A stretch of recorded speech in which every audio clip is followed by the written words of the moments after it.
Hello and welcome to episode 1 of some videos in which I'm going to read from my book Burnout Buster, subtitled Discover Your Red Flags and What to Do About Them.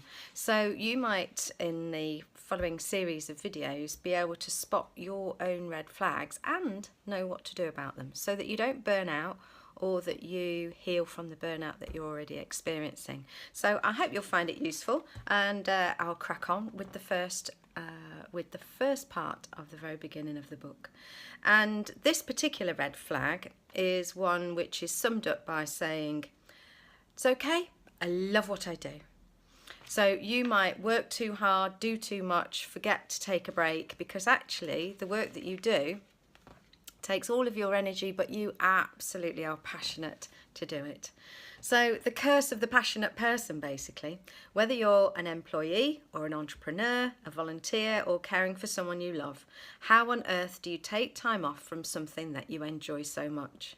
You might even find that evenings, weekends, and holidays are all just opportunities not for rest, but to do more of what you love. There's more than your well-being at stake here, though. If you really love what you do, you probably want to do your very best at it. And yet, when we keep at it full pelt, we lose energy, creativity, and ultimately, even though you might kid yourself, you're not going to give your best performance.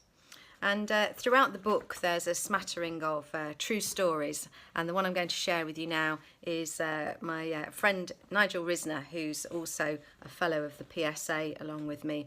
And his story is a really salutary tale.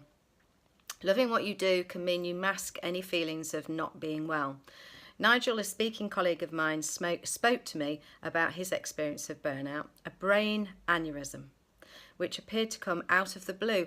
Or did it really come out of the blue?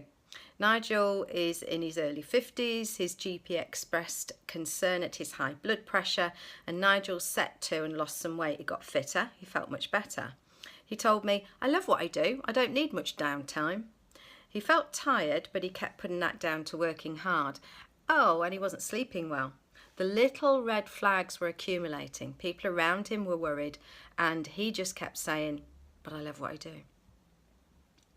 The little red flags were accumulating, but it seems if you love what you do, you can excuse away any number of clues that all is not well. His GP was happy about the weight loss, but still concerned about his blood pressure. Nigel would travel sometimes 3 or more countries in 1 week, and on a particularly packed day in the UK, he took a £270 motorbike taxi ride in order to get to his third talk of the day on time. The adrenaline keeps you going, Nigel commented, and it masks the problems. Oh, and then your brain goes pop. I'm reading a great book at the moment by a guy called Gabor Mate called When the Body Says No. So when we keep saying yes and the body is taking all of that strain, eventually the body will say no. Thankfully, with Nigel's situation, he was saved on the operating table and is now reasonably fit and well and working a little bit less. I'm hoping that's still the case. So the burnout buster for this particular red flag, when you say it's okay, I love what I do, is this. Whether you work for yourself or someone else, you need to behave like you are your own manager. You need to treat yourself like a particularly valuable employee. Draw up some minimum standards for health and well-being. I used to say yes to work in the daytime and evening and weekends. Now, post my burnout, I almost never work anything other than weekdays, and I try to keep some of those free of customer-facing work so I can develop new things and keep up with administration and keep the stress levels low. These are days when I know my adrenaline levels are lower, which means I can make a proper audit of how I'm doing. Make yourself some time to do something else. It's healthier and more nourishing for the work you love doing. Be kind in your mind, recognise what you need and value that. So even if you absolutely love what you do, it can be a red flag because it means we don't notice what we really need and we just keep going.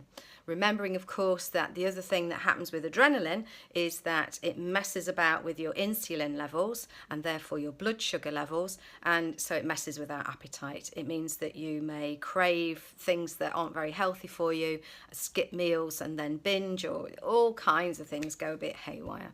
So look after your very precious self, and I'll see you tomorrow for part 2, which is, I'm not going to tell you, it'll be a surprise. Take care of your precious self until then.